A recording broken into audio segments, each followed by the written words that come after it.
Hello everyone and welcome back to my channel Beth Chats Books.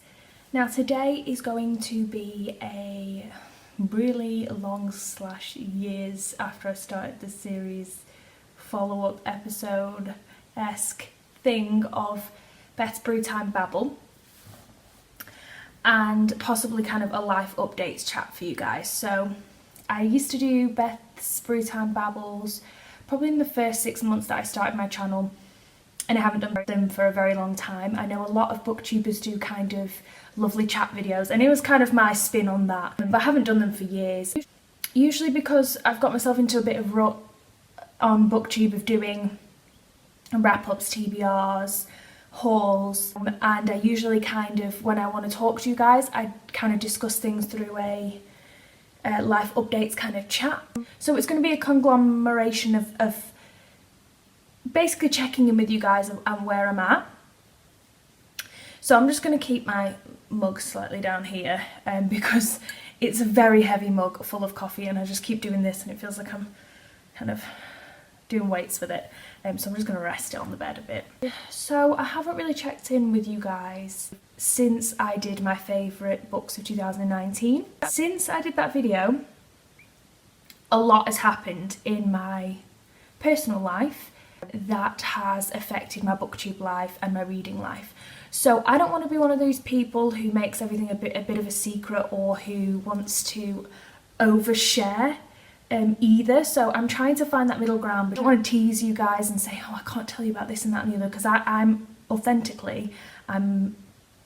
an open book with a lot of people, and I don't think that's a trait necessarily that I should be ashamed of. I know you should be cautious about what you share and who you share with, but it's nothing to me that I'm ashamed of sharing with you guys. But also I know that for some people they find it very uncomfortable for people to share their own personal information on this platform, and if that's the case, then you don't have to watch this video, that's fine. But I've had a very hectic January and it's been very tumultuous for me. So I had my birthday on the 20th of January, which was quite nice, but in between that, me and my boyfriend did break up about 3 days before my birthday. He decided to end the relationship, so that kind of soured my birthday. And then over this weekend, we put my cat down. We had to put him to sleep. He was quite old. He was around 19 years of age, and his back legs had completely gone. He was dragging himself across the floor. He was in a lot of pain, so we made the decision over the weekend to put him to sleep, which was the best thing for him. But obviously we've all as a family are coming to terms with that over this weekend, because the cat has been around since I was 4 years of age, so I haven't really known a life without that animal. And for a lot of people who don't have pets, I don't think they understand the impact an animal can have on your life and that really important relationship. So I've had a bit of loss this month, which is nothing compared to what some people go through. I'm not trying to do the self-pity card, but it's really affected my mental health space in terms of being able to read. Now, I love to read. It's one of my favourite things to do. I love that escapism, but ironically for me, when I'm in a very emotional headspace, I find reading overwhelming. So I have recently just finished Lethal White, the final Cormoran Strike book, and I began reading that on the 11th of January, and I finished it on the 24th of January, which to me is a ridiculously long time, especially because I was so engrossed in that book. But I had to take a bit of a chill pill and some time out and realise that it's been an upsetting last 10 days for me, and that has really affected my sleep pattern and being able to read and getting back into a routine. And that's okay. And I'm not feeling despondent. I don't feel like my mental health's in a really bad, dire state. I don't suffer from mental health conditions that I know a lot of other people do. It's just processing difficult information, and it's how your brain does it. It finds ways to cope. And stepping back and being a bit reclusive is one of those ways that I decide to cope. So I'm slowly getting back on the bandwagon with reading. I've just started Celestial Bodies, which was the 2019 translated fiction winner of the Man Booker Prize. And that is just beautiful. I'm really, really enjoying that. It's kind of a story that follows 3 generations of women and men in an Omani family, and it discusses kind of faith and the relationship between men and women in the Middle East and culture, and it's just so rich and beautiful, and it's such a small little book, so I'm going to finish that today. And I also would just like to mention, I'm not going to say very much because I do not want to rain on anybody's parade, drop anybody in it, ruin anything for anybody else, but I have been asked to be a judge for the 2020 BookTube prize. Well, I haven't been asked, I applied and I was accepted. So I am judging one of the rounds.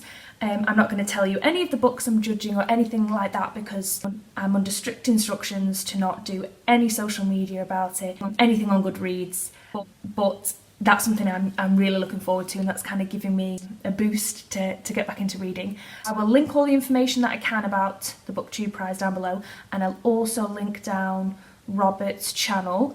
So Barter Hordes is the kind of creator of the BookTube prize, so I'll link him down below because he's doing a lot of information about it. I know there's still kind of information going around about the 2019 BookTube prize as well. I've seen things on Twitter and other things, so I'll link as much information as I can down below.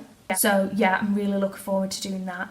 So with everything happening, I've decided that I'm not going to do a video on 2020 challenges and what I'm going to achieve this year, because I've decided with everything that's happened that my main focus for this year is going to be recovery and enjoyment. I'm going to step back from everything and kind of focus on me a little bit, and that means not putting any pressure and judgment on myself. I don't want to set any targets this year. I know a lot of people love setting targets, but when you feel kind of at a loss, when something I've put a lot of energy in for the past year has now ended, I don't really feel in the headspace to look forward and to make plans for the future. I think it's one of these kind of spaces where I just want to do things for myself.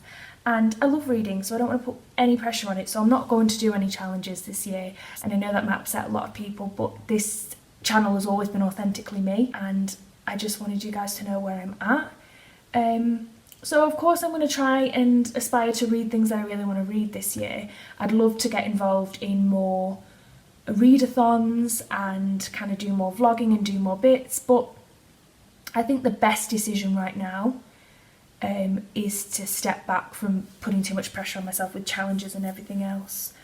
So I've taken a few books out of the library since we last spoke, again because I went to return one book and took another couple of books out, but I was going to kind of haul them, and then I thought I'll just see where the next month takes me. I'm feeling a bit bohemian about it. I'll just kind of see where it goes, because every time I keep seeing friends and family as well at the moment, they keep giving me more books, saying, oh, you must read this and that. So it's probably been a bit waffly, but I just wanted you guys to know where I'm at. You know, let me know if you're doing any exciting challenges and what your plans are heading into February. I'd love to have a discussion down below with you guys, but that was it for now. It was just purely checking in, and I'll see you guys soon with a brand new video. Bye now.